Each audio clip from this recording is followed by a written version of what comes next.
Good afternoon, everyone. Welcome dito sa ating webinar, which is sponsored for all of us by MaxiCare. And this webinar is very, very timely, especially now. No, na we are in a very different working environment, no, compared before when this pandemic has hit the country way back in March 15, 2020. Ngayong hapon pong ito, we are very blessed because we have with us someone who is, I think, the most credible person to talk about mental awareness. So ladies and gentlemen, Hillmarks, Phoenix, and all the other affiliates na kasama natin ngayong hapon ito, I would like to introduce our guest speaker this afternoon.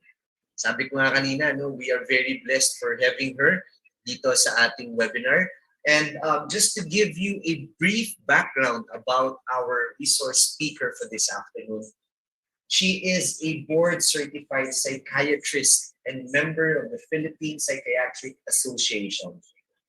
She graduated with a degree in BS Psychology from Ateneo de Manila University and studied Doctor of Medicine at the University of the East Ramon Magsaysay Memorial Medical Center. She finished her psychiatry residency training at the Medical City. At present, she is working with MaxiCare as a wellness speaker and primary care psychiatrist. So, ladies and gentlemen, let's give our resource speaker a very warm welcome this afternoon. It is my honor to present to you Dr. Ana Margarita Cruz, DSB VP. Good afternoon, Hello. Dr. Ana. Good afternoon. Magandang hapon sa inyong lahat. Sana nakapag-lunch na kayo para makakinig kayo ng mabuti. Okay. Okay. There we go. So, good afternoon ulit. So, first off, I'd like to thank you all for joining us today kasi palagay ko very important itong topic natin for today. Kasi most of our time, most of our days, yung hours natin during the day, sinaspend natin at our workplace, di ba? Siguro mga 8 to 10 hours sinaspend natin sa trabaho. Tapos, meron pang travel time yon. So, you can just imagine kung gaano ito nakaka-apekto sa buhay nating lahat. Okay? And now, kagaya nung sinabi kanina, we've been in this pandemic for almost 2 years na.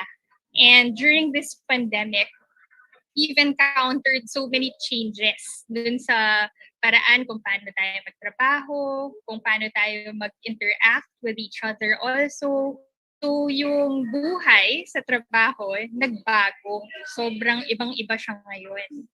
And kapag merong bago kasi, kailangan natin lahat mag-adapt para tayong hindi na, parang umalis tayo dun sa comfort zone natin. So how can we stay healthy during a time like this? Okay, that's gonna be the topic for today. Alright, so sana may matutunan kayo sa akin today. Alright, so here's my outline. So first, dahil we're talking about mental health in the workplace, we're gonna talk about what is mental health, right? And then, paano ba maapektuhan ng pandemic na to yung mental health, okay? Especially yung changes sa workplace natin. How does it affect our state of minds? And then we're going to be talking about how stress, okay? Probably a lot of you will say na under stress kayo or mas tumaas yung stress levels nyo ngayong pandemic. Paano to nagde-develop into what's called mental health problems or mental disorders, okay? Like depression, anxiety, sometimes substance abuse, alcoholism, okay? And then, syempre, we're gonna end with how to cope in a healthy way during a time like this. Okay? In particular, when it comes to our work lives. Okay? So let's start. So our first topic is going to be about mental health. I want to define mental health for you. Kasi ito yung goal nating lahat. Right? So before we go into what mental health is, let's first define health. So according to the WHO or the World Health Organization, health is a state of complete physical, mental, and social well-being, and not merely the absence of disease or infirmity. So for many of us, basta wala tayong sakit, okay na yun. Masaya na tayo. Pero if you notice, in this definition, marami siyang aspects. We're talking about physical, mental, as well as social well-being. Lahat to, it makes up our overall health. Okay? So we can't talk about health without talking about the mind also. There's a body and mind connection. What happens to the body affects the mind, and what happens to the mind di ba, when we're not in a good mental state, it also affects our productivity sa trabaho. Okay?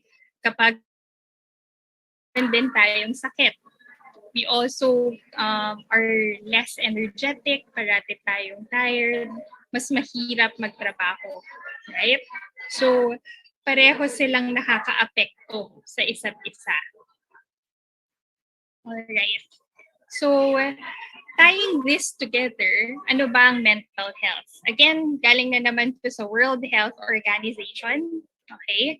So, mental health is a state of well-being, okay, hindi lang siya absence of disease, in which every individual realizes his or her own potential, can cope with the normal stresses of life, can work productively and fruitfully, and is able to make a contribution to his or her own community. All right? So if you notice in this definition, marami siyang aspects again, right? Hindi lang ang mental health for those suffering with depression or anxiety or yung nawawala na sa tamang pag-iisip. Minsan kasi yun yung inaakala natin eh. Pupunta lang tayo sa psychologist or sa psychiatrist for those things. Okay?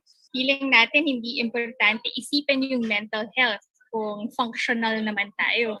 Pero if you notice, kung titingnan mo tong criteria na to, ikaw ba? Nakaka-cope ka pa ba with the normal stresses of everyday life? Okay? Or naging irritable ka na? Can you work productively and fruitfully already? Or are you living your utmost potential? Okay? I'm sure maraming magsasabi sa atin na we can still improve our overall mental health. Diba? Okay, so hindi lang para sa depressed or anxious ang mental health. It's for all of us. Okay? And we can all do something to improve it. Okay? So think of mental health as a continuum. So hindi lang siya either wala kang sakit, may mental health disorder ka, or okay ka. Alright? Probably somewhere in the middle ka. And nagbabago-bago to from day to day. For example, pag kunwari, mas marami kang problemang pinagdadaanan sa buhay. Kunwari may problem sa family or sa love life. Minsan, nandun tayo sa illness part. Medyo magtitilt tayo towards the illness part. Mas madali tayong ma-anxious, mas madali tayong malungkot. Okay, wala tayong masyadong gana sa buhay. Parang pagod tayo all the time. Okay? Minsan naman, may mga araw na kapag may nangyaring masaya, okay? For example, dumating na yung package mo from Shopee or something, yung matagal mo nang hinihintay. Parang mas okay din tayo, mas productive tayo, mas kaya nating i-live out yung potential natin, mas nakakapagbigay tayo sa iba. Okay? So, mental health is a continuum. And from time to time, nagpa-fluctuate tayo dun sa um, continuum na to. So try niyong isipin ngayon kung nasan kayo in this spectrum. Okay? Kahit hindi niyo i-share. Okay? Pero maganda na maging self-aware din kayo kung nasan kayo from time to time. Tanungin niyo rin. Baka kailangan niyo munang magpahinga or baka kailangan niyo i-push yung sarili niyo ng konti to the wellness side. Okay? Alright. So, bakit pa importante na alagaan natin yung mental health natin? This is because the quality of our minds determine the quality of our lives. Okay? Kapag hindi maganda yung mindset natin, for example, hindi maganda, nag-start yung araw mo, marami kang traffic na dinaanan, or hindi ka nakapag-breakfast, okay? Or meron kang na-receive na bad news. Diba? Down the line. So, kunwari, pangit yung mindset natin pumasok sa work. Diba naapektuhan yung productivity natin? Hindi rin tayo masyado functional. Parang mas mahirap gumawa ng trabaho or mas mahirap, mas challenging. Right?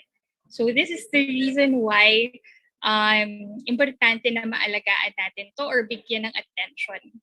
Okay? So, ngayon naman, let's talk about mental health in the workplace during this very challenging time. Okay? So by now, probably alam nyo na yung itsura ng coronavirus. Ito siya, di ba? Alright. So, whoops. So something so small has affected every area of our lives. Okay? And naapektuhan din yung trabaho mas maraming demands. Tapos, maraming changes. Parang everyday, bago-bago yung protocols. Right? Napapansin nyo yan. Pwede bang mag-face shield? Or pwede bang hindi na mag-face shield? Or kailangan ba mag-face shield? So, maraming mga nagbabago-bago. And pag may mga pagbabagong ganun, mahirap din. Right? Kasi hindi tayo makakuha ng momentum. Okay? Tapos marami ring uncertainties. Hindi natin alam kung kailan ito matatapos. Hindi natin alam kung in danger na yung role natin. Mawawalan ba tayo ng trabaho? So maraming nakakaramdam na parang nawawalan sila ng control sa buhay nila. Ito yung mundo natin ngayon. So how is this affecting yung ganitong external world? Paano nito naapektuhan yung inner world natin or yung mindset natin? Okay, I'll show you this study. This can give us an idea kung paano naapektuhan yung external world, yung inner world. So according to a study done last year, May 2020, 9 out of 10 Filipinos feel stressed during the COVID-19 crisis. And yung majority, 55%, feeling nila great stress yung na-experience nila. How about you guys? Nasaan kayo sa pie chart na to? Try nyo rin isipin. Great stress ba yung nararamdaman nyo? Much stress? Little? Or no? No stress. Okay? Right. Sige. Now let's define stress. Okay? And ano bang relation nito sa mental health? So the word stress was first applied in the medical context sometime during the 1950s. Okay? Si Hans Selye, he was a psychologist. He defined stress as a non-specific response of the body, okay, to any demand or change. Okay? So he was the first scientist to point out na kapag merong mga demands or changes that you have to face, the body tries to cope with it. And sometimes there are negative consequences to your overall health. Okay? So why does this happen? Why does it na pag meron tayong na-experience na psychological stress, nakaka-apekto yun sa overall health natin? So to answer this question, let's learn about the science of stress or how stress affects the entire body. Okay? So something na gusto kong ipauwi sa inyo today. Stress is not all in the mind. Kasi maraming nagsasabi na nasa isip mo lang yan, palitan mo lang yung mindset mo, mawawala din yan. Okay? Kaya mo yan. Yun yung mindset natin when we talk about stress, di ba? Parati natin yung naririnig. Pero hindi natin na-realize na actually, stress is actually a full body response. May mga nangyayaring changes talaga in your entire body when you're experiencing psychological stress. Okay? Have you heard about the fight or flight response? Okay? So what happens in the body is that when we experience something stressful, kapag kunwari dumami yung trabaho sa work, okay? Signals are being sent from the brain to the rest of the body via two chemicals. May nare-release na chemicals, and that's cortisol or stress hormone. Yun yung common term niya. Or epinephrine. That's also known as adrenaline. Narinig nyo na yung term na adrenaline rush, di ba? And what happens during an adrenaline rush?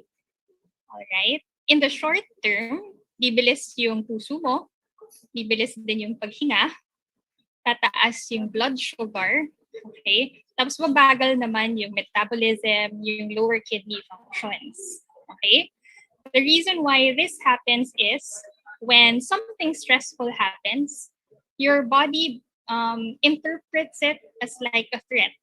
Yung fight or flight mechanism kasi it's a defense mechanism to help us survive.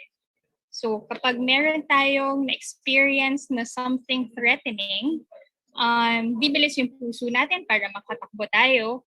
Bibilis yung breathing para mas madaming oxygen in the brain. Okay, para makatakbo din, maka-escape. Okay, tataas yung blood sugar levels because we need more energy. Okay, because the challenges are high. Okay, so that's what happens when we're under stress in the short term. Okay, so try to imagine yung ganong klaseng response in the long run. Okay, so what if under chronic stress ka? Like, ang stress naman sa trabaho, typically, hindi lang siya bursts. Hindi lang siya parang a few hours lang or a few minutes lang. Usually, dinadala mo yun buong araw, minsan weeks, minsan days, okay? Kapag sobrang stressful talaga yung trabaho. Right? So, what happens? So, try to imagine. Siyempre, kung parating mabilis yung heart rate mo, there's higher risk for cardiovascular disease. Kung nagpa-fluctuate din yung blood sugar levels mo, probably you have risk for obesity and diabetes. Okay? And ito yung hindi natin commonly na-realize. Yung focus natin many times para umiwas sa sakit. Okay? Uminom ng vitamins, kumain, di ba? Pero what we don't realize is chronic stress also affects your immunity to fight diseases like the coronavirus. Okay? So malaking bagay din yung matutulong kung kunwari meron kang way to manage your stress. Okay? It can also prevent you from your immunity going down. Okay? So these are the effects of stress in your body. So I'm sure you'll agree now na stress is not just all in the mind. Ito yung scientific reason why kapag stressed ka rin, mas parang mabigat yung katawan, parang mas mahirap kumilos, mas mahirap bumangon sa umaga. Right? Ito yung scientific reason for that. All right. Okay. So aside from the body, it also affects the brain. Okay. There are chemical and neurological changes, electrical changes happening in the brain as well. So chronic stress increases the activity level in the amygdala. Okay, ano ba yung amygdala? The amygdala is the fear center of the brain. Okay, like I said, your body kasi interprets stress as something threatening. Okay, so ang matitrigger na part of the brain, dala. Okay, so yun. So sometimes when we're under chronic stress, mas madali din tayong mataranta, hindi tayo makaisip on our toes. Okay, yun yung reason for that. And then, aside from the amygdala, it also affects your hippocampus.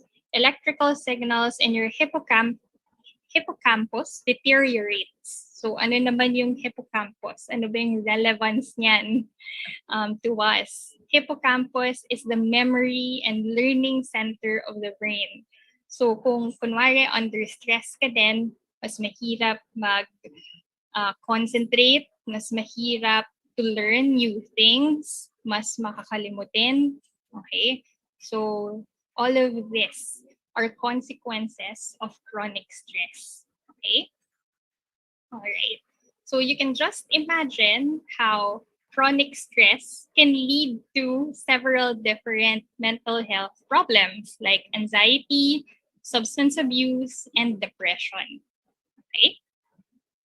All right. So true enough, studies also confirm this. Ito naman yung study done last year also by people from PGH. Tapos they published it. Okay. They found that 13.4% of Filipinos were stressed, and then 16.9% had moderate to severe depressive symptoms, and 28.8%, almost 30%, had moderate to severe levels of anxiety. Okay, so you can see now in this slide how much of an impact this pandemic has had on our overall health, okay? And especially mental health. Okay. So I told you a while ago the difference of how the body responds to short stress and chronic stress.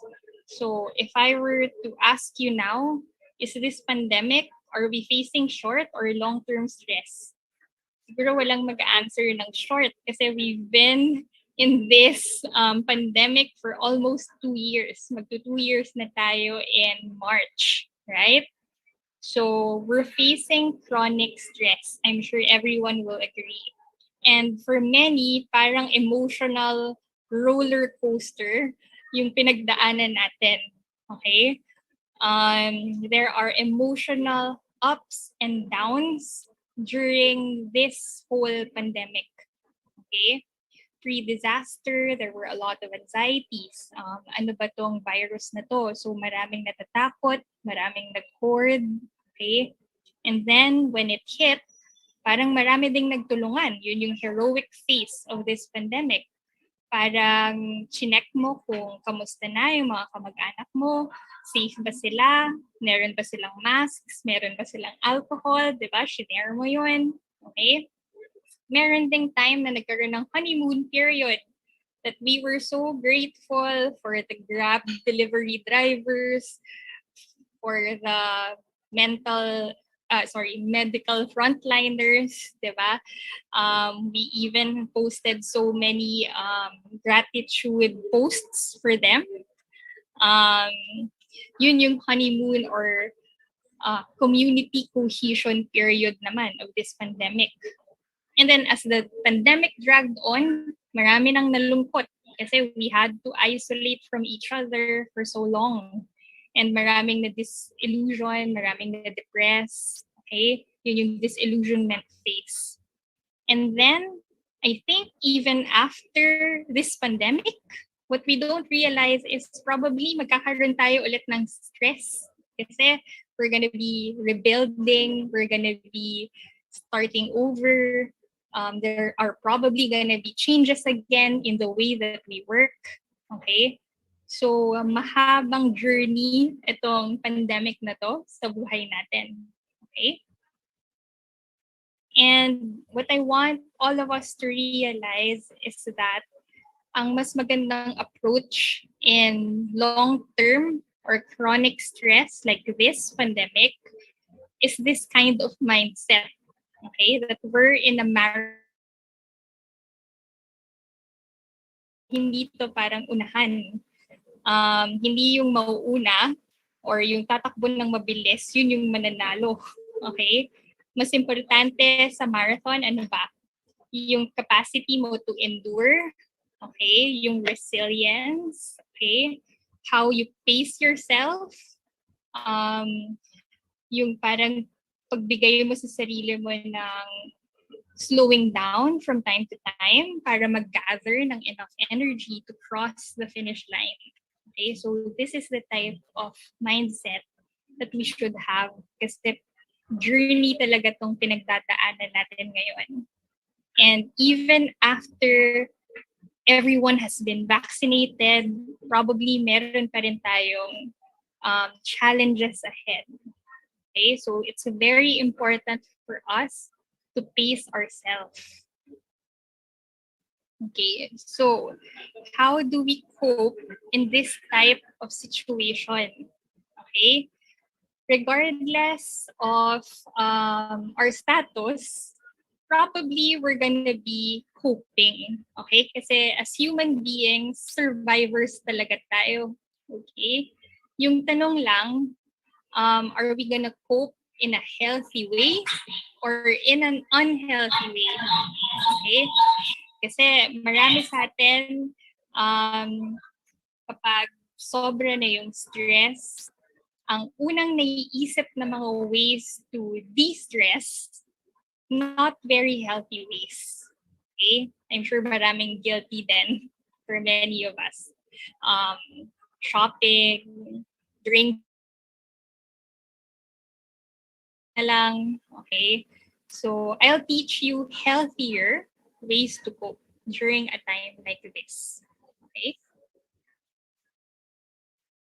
Alright. So, para matandaan nyo lang, I made it as simple as possible.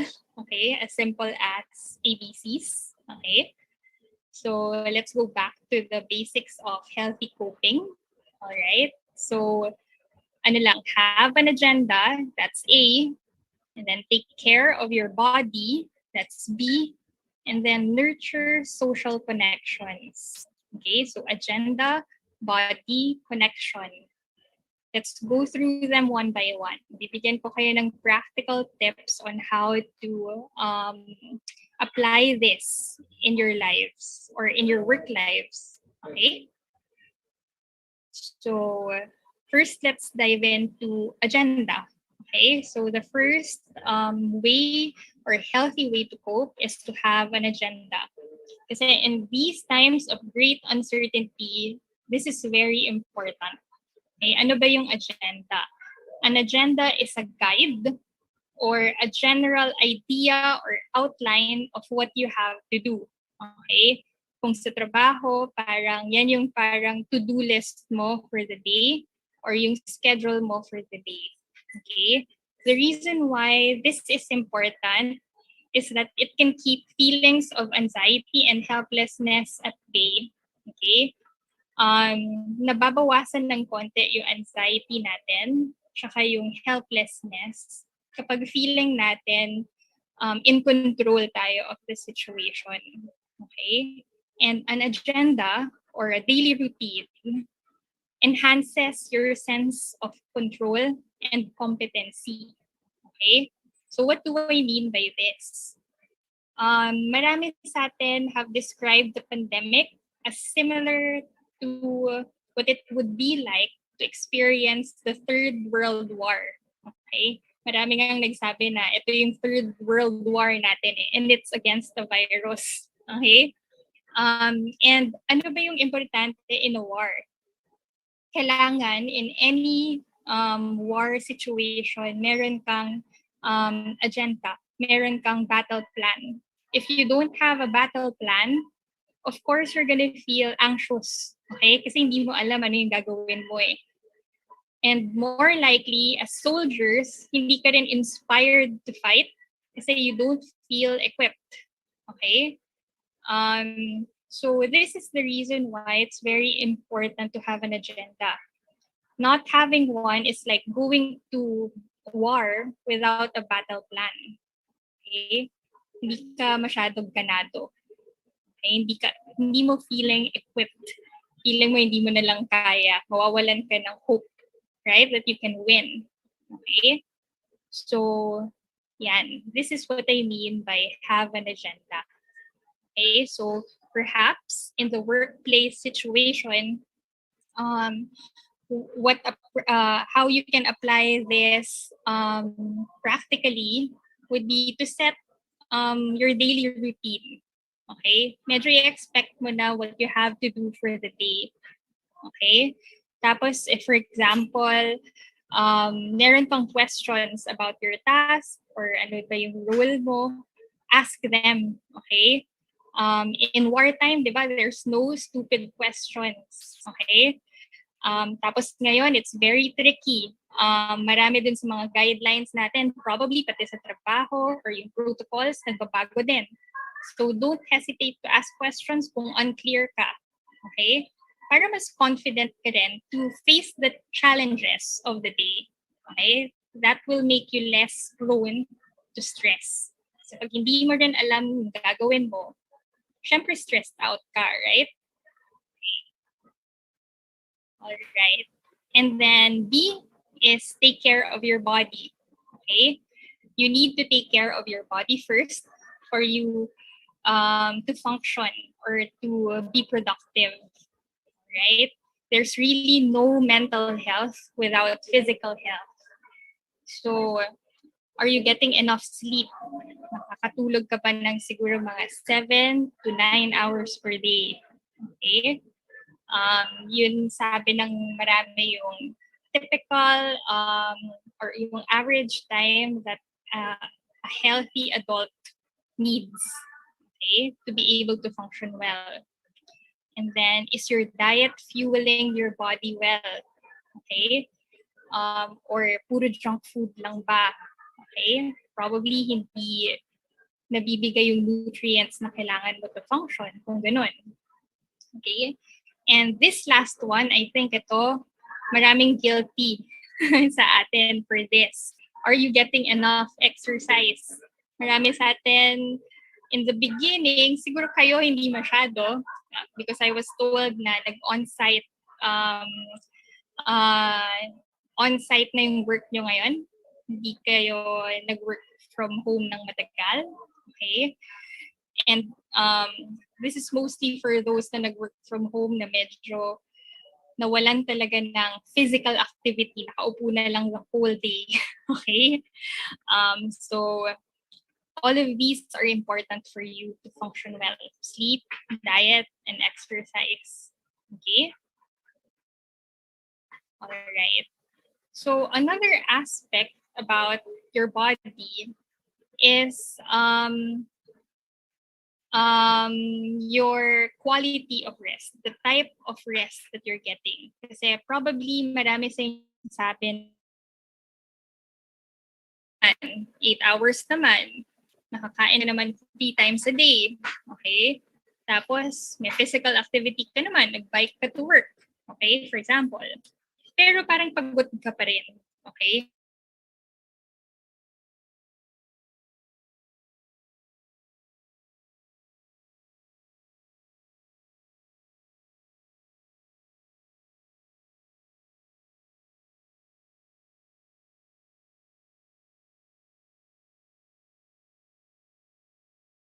Times nangyayari din to kapag yung stress sa trabaho, nadadala mo rin sa bahay when you're trying to rest, when it's time to relax na. Alright? So that matters as well. Okay? So let me help you out para mas maging good quality yung rest that you're gonna get when it's time to rest. Okay? Kasi work and rest are partners. Hindi sila magkaaway. Okay? That's another take-home point I want to impart with you. Alright? Hindi porket mag-rest ka, unproductive ka. Okay? You're resting so that you can be more productive. So partners sila. Okay? So how can you make it more of quality rest rather than pangit na rest? Okay? So rule number 1 is to have an activity that is for you and you alone. So you're not doing it for anyone but yourself. Yung activity na yun, it's something that gives you pleasure. Okay? So masaya ka. Kasi when we're experiencing pleasure, may nare-release na chemical in the brain called dopamine. Okay? And that gives us a sense of parang happiness. It's a feel-good chemical. Okay? And then, so rule number 2 is their psychological their psychological detachment from work. Okay? So, hindi mo dinadala yung stresses from work sa bahay. Pagdating sa bahay, nag-iisip ka pa rin ba about yung mga kailangan mo gawin the next day or sumasagot ka pa rin ng mga maraming texts. Okay? Probably kasi hindi ka rin makakakuha ng very restful or restorative leisure time kung ganon. So, ang ina-advise ko na magpagpag. Okay? After work, magpagpag ka muna. Diba yung pagpag, we do that kapag pupunta tayo sa mga burol. Okay? Para maligaw yung mga evil spirits, kailangan muna natin pumunta sa ibang lugar para mawala. Okay? Parang ganun din yung mga negative vibes from work. So, kailangan din natin silang ipagpag before we finally go home and relax. Okay? I'm sure if you try to apply that in your life, ma-feel nyo na mas maganda yung quality of rest that you'll have when you get home. Okay? Then finally, I think this is also very, very important. Yung rest na pipiliin nyo, you will not feel guilty afterwards. Kasi sometimes yung napipili natin, very sinful pleasures, right? Like overspending sa online shopping. Okay? In the moment, habang nag-click ka, probably you're gonna feel good. Pero after, kung nagigilty ka naman after yung splurge mo, that's probably not gonna help. Okay? Or yung isa pang example, for example, pag-uwi mo sa bahay, magpupuyat ka, magbe-binge ka ng TV show na gusto mo. Tapos hindi ka na natulog. Okay? Pag-gising mo sa umaga, magigilty ka rin. Even yun.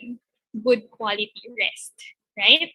So, follow these 3 rules and I think mas magiging good quality whatever rest that you're gonna get from home.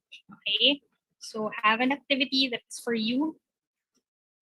That activity should have psychological detachment from work. So magpagpag ka and you will not feel guilty after that activity that you choose. Okay? All right. And then finally, nurture connections. I think this is one of the most or one of the best ways to cope with stress. Okay? Kasi connection is a basic human need. Okay? Right now, at least medyo nag-die down na yung strictness pagdating sa socialization, right? As long as we do it safely, okay? Or al fresco, or with safe distancing, right? So I'm glad na medyo na-lift na rin yun kasi marami nang nagsastart na feel na isolated sila or nalulungkot na. Okay?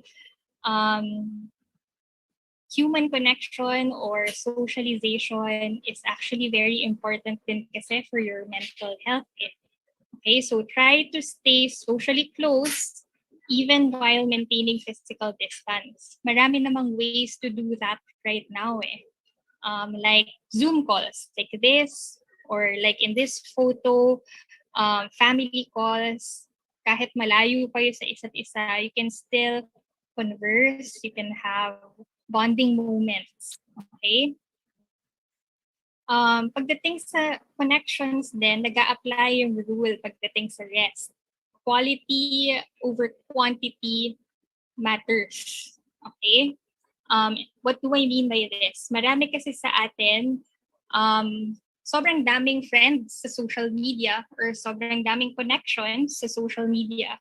Pero kasi sometimes those types of relationships don't really foster or don't really make you feel lonelier or more disconnected. Diba?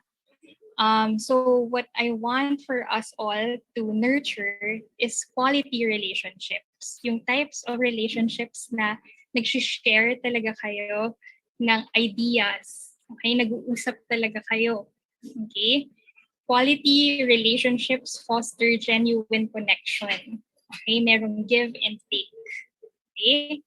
So how you can apply this in your life is siguro kunwari kumakain kayo sa bahay, try to really enjoy the meal with the people that you're having it with. Sana yung attention nyo wala na muna sa trabaho, wala na muna dun sa balita or sa TV. Okay? Kasi that's the only way na makakakuha ka ng genuine connection. Meron ding scientific basis to. Kasi studies have found na kapag merong bonding experience, and that happens kapag feeling mo may nakikinig sa'yo or nakakaintindi sa'yo, and the other way around, naiintindihan mo sila,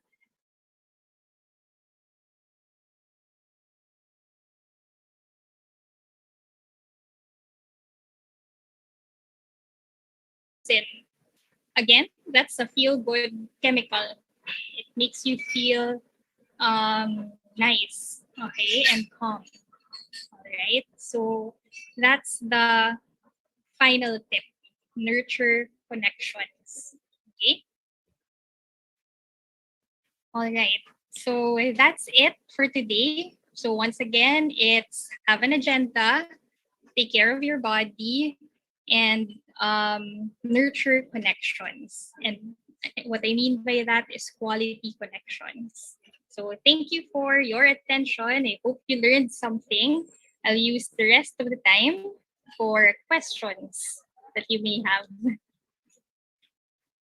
Thank you very much, Doktora, and maraming salamat for that very enlightening talk. No, marami kaming natutunan, and there are questions. By the way, i-open ko na po yung ating chat box. No, kanina kasi disable ko. So now you may chat your questions, and if you want to do it live, open cam, pwede po. Pwede naman kayong mag-unmute should you wish to ask your question. Pero meron ditong nag-message talaga, Doktora. Sabi, nakakataba ba yung stress? Oo. Okay. Good question, no? Alright. Sige. Di ba kanina I flashed what happens during the fight or flight response? And one of the chemicals released when you're under stress is cortisol. Okay? Yung cortisol, very important yan for glucose regulation. So, kapag up and down, yung glucose or yung sugar in the body, yung tendency, kukuha ng glucose yung katawan. Okay? So, in short, may scientific basis din yun. Nakakataba din siya. Doktora, one of our managers, si Ma'am Gorda, sabi niya, oo daw, sobra. Oo. Tapos, another reason why, aside from cortisol, ito practically speaking pa, kapag under stress ka, hindi mo iniisip kung anong kakainin mo. Kahit junk. Parang kahit di nga masarap minsan eh. Okay? Kung ano na lang yun nasa ref. Diba? So, in that sense, parang hindi mo na rin, kapag hindi ka intentional kung ano yung kinakain mo, di ba tataba ka rin? So, in that sense, pwedeng makataba ang stress. Okay? Actually, Doktora, kasi di ba, minsan kapag stress ka talagang hindi mapigilan, gusto mong kumain eh. Paano yun? How do you reconcile that? I mean, ano ba yung pwede na lang kainin na hindi hindi masyadong makakadagdag sa weight, no? Actually, it's a phone-in question coming from Army. So, Okay. sige. Siguro, kasalanan ko rin kasi yun, pero I'll try my best to answer in a practical way.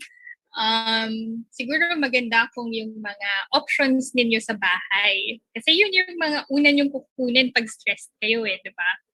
So, try to be very intentional kung ano yung bibilin nyo sa grocery. Okay, siguro imbis na mga very high calorie na pagkain, iwasan.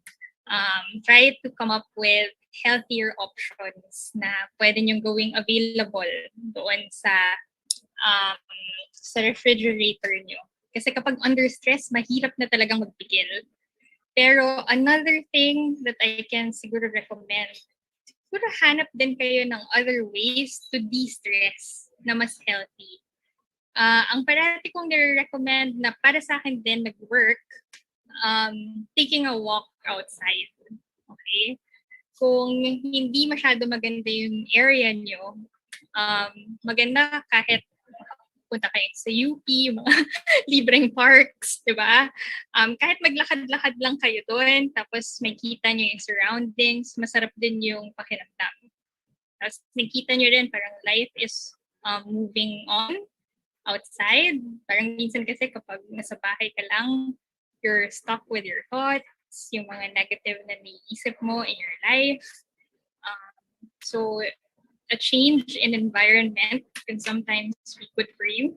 So that's another way. Okay, Yeah. so hanap kayo ng other options, I guess. Yeah, I guess that's very effective, no? Especially yung maglakad-lakad ka sa UP and then after nung maglakad ka, kain ka ng fishball, ng street food.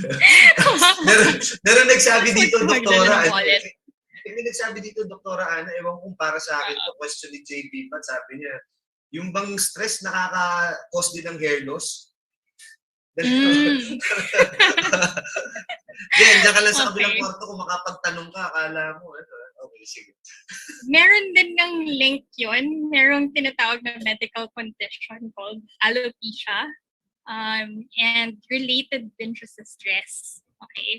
Right now, top of mind, hindi ko lang maiisip yung scientific, yung exactong scientific basis for that. Pero, yes, hair loss can also result from chronic stress. Dr. Ana, ito, may question dito. Doctor, how do medicine intern students and residents cope with the stress arising from staying in the hospital for 48 hours?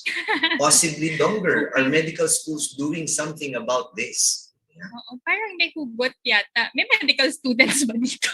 Baka anak ni ano. Actually, if all of our managers ask the question, si Ma'am Darin, baka yung anak niya is ongoing ang residency. No? Okay, alright. So magandang tanong din nga yan. Kasi very stressful environment yung hospital environment, di ba? And hindi talaga may iwasan yung stress in that kind of environment. Pero something na sinasabi ko sa mga health workers na ganito ring kinds of talks, yung mental health for healthcare workers naman. A very potent stress reliever is yung thinking about the purpose of what you're doing. Okay? Kasi at least medyo madali for medical students or doctors or frontliners, okay, kahit sinong nagtatrabaho sa hospital, kahit hindi yung medical field alam mo yung purpose why you're doing that. It's to help others. It's to promote the safety and welfare of others in the community then by taking care of these sick people, diba? It's improving the quality of lives ng mga taong naka-confine, diba? So if you think about that, minsan magi-increase yung drive mo. Okay? Pero syempre hindi kailangan makalimutan yung basics, yung taking care of the body din. So find the balance between those two. Hindi ka rin makakatulong if you don't take care of yourself. Yes. So, yun. Meron dito, sabi doktor, may clinical impression po sa akin, multiple nerve cranial palsy. Possible din po ba na stress din ito?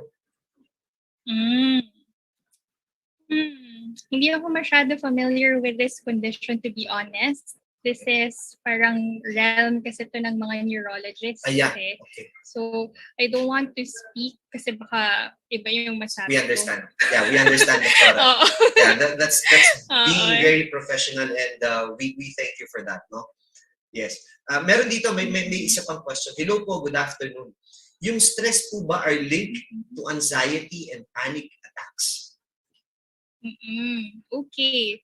Yes. When you're under chronic stress, then that's one of the precursors to development of anxiety disorders or depression down the line. Or yung tinatawag din na panic disorder, where you can find panic attacks.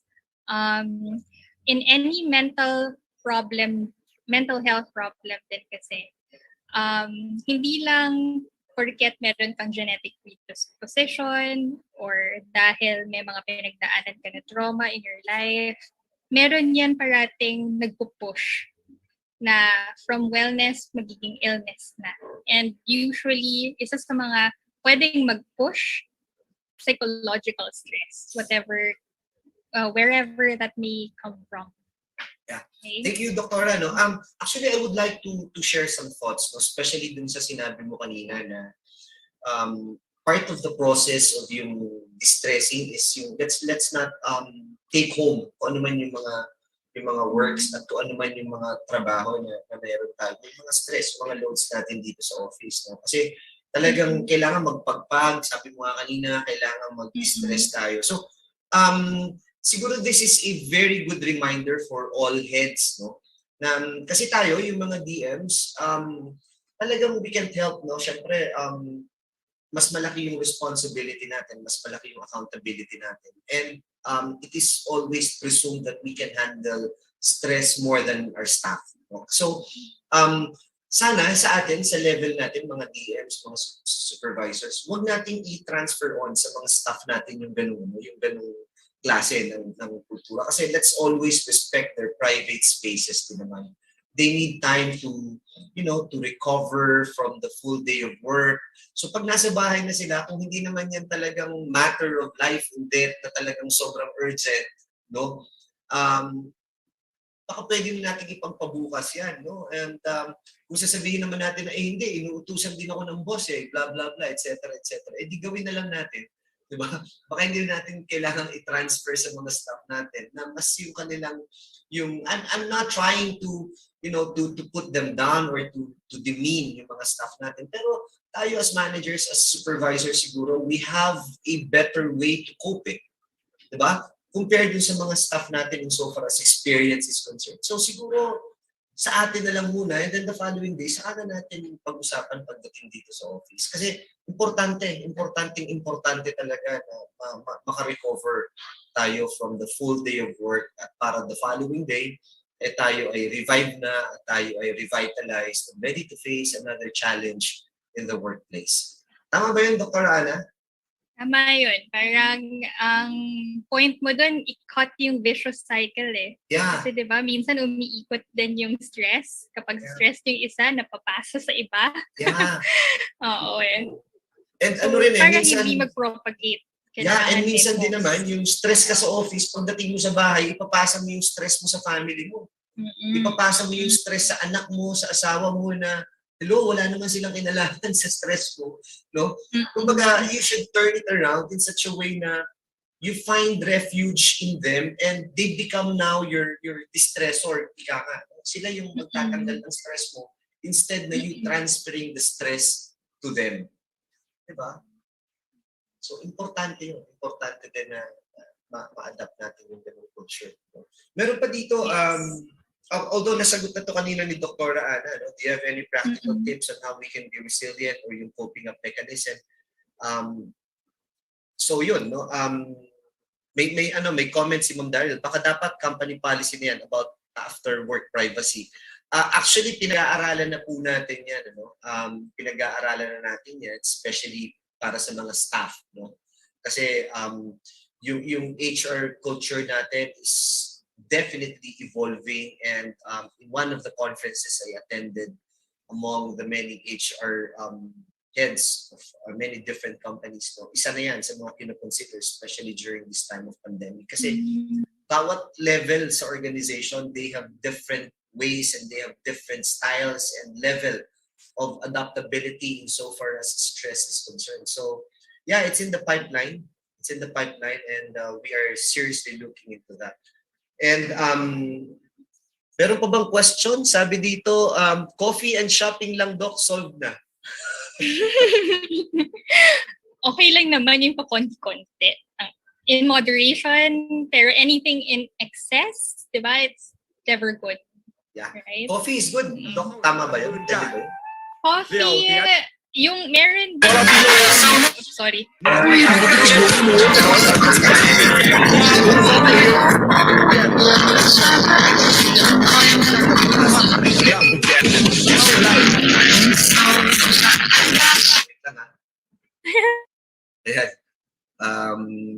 Wait lang, Doktora. I would like... Can you please unmute, Doktora? Nói thì cho nó nhanh, cho nó dễ hiểu. May ganun. May virus pa. Yeah. I mean, may nakapasok na.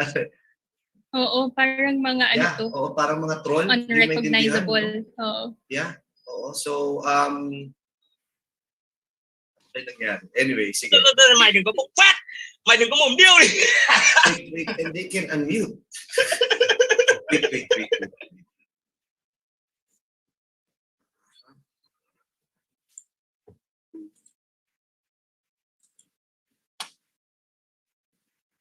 Yan, so...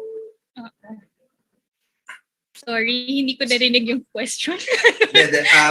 Doktora, yung sa coping mechanism, which is, I think, okay na naman tayo. Okay. So, I guess that's it, no? Doktora, thank you very much for your time. Okay. And we are very privileged na nakasama ka namin ngayon. Do you have any parting shots, Doktora?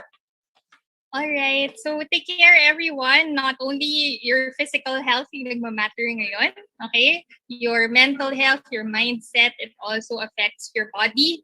And kagaya ng sabi mo, ito yung pinaka-importante eh. Your mindset really affects your relationships. Ito rin yung, yung magsisave sa atin in the end, right? Yung family natin, yung matutulungan tayo to cope with what we're going through. So take care of those relationships. Okay? So there. Thank you very much, Doktora, for that for the very enlightening session this afternoon, no? At sana sa mga lahat ng kasama natin ngayon. By the way, napakarami nating kasama sa Zoom. We are 56 at sa YouTube and Facebook natin, ang dami din natin, no? We are being viewed live sa ating mga project sites, and truly, no, what a way to end the week, ika nga, Doktora, na kumbaga parang first tayo ngayon ay andito sa ganitong situation wherein talagang napakaraming challenges, napakaraming mga nangyayari sa ating kapaligiran. It's very uncertain. The situation is very uncertain. It's very volatile. And anything can happen, hindi natin masabi. Minsan, walang cases, biglang nagkakaroon ng cases, biglang may panibagong variant, nag-mutate and everything. But what is important, ladies and gentlemen, is for us to be very, very vigilant, especially of our mental health. No? Let's take on all the tips and learnings that we learned from Dr. Ana this afternoon. And we hope that this will be very helpful sa ating lahat. Let's take home all the key points that Dr. shared with us this afternoon, and let's all aim for a more productive work environment. Let's aim for a healthier environment, and of course, let us aim that all of us will have the right mental health, the right mental disposition for us to be able to move forward and for us to be able to take on any challenge that may come our way. So with that, magandang hapon sa lahat ng mga kasamahan natin, and let's give Dr. Ana a round of applause. Thank you, Dr. Ana, and we hope to see you soon sa ating pang mga seminars, webinars na kagaya nito. Maraming salamat po. Kaway-kaway lang tayo sa ating mga viewers sa YouTube and Facebook. Thank you. Thank you, thank you.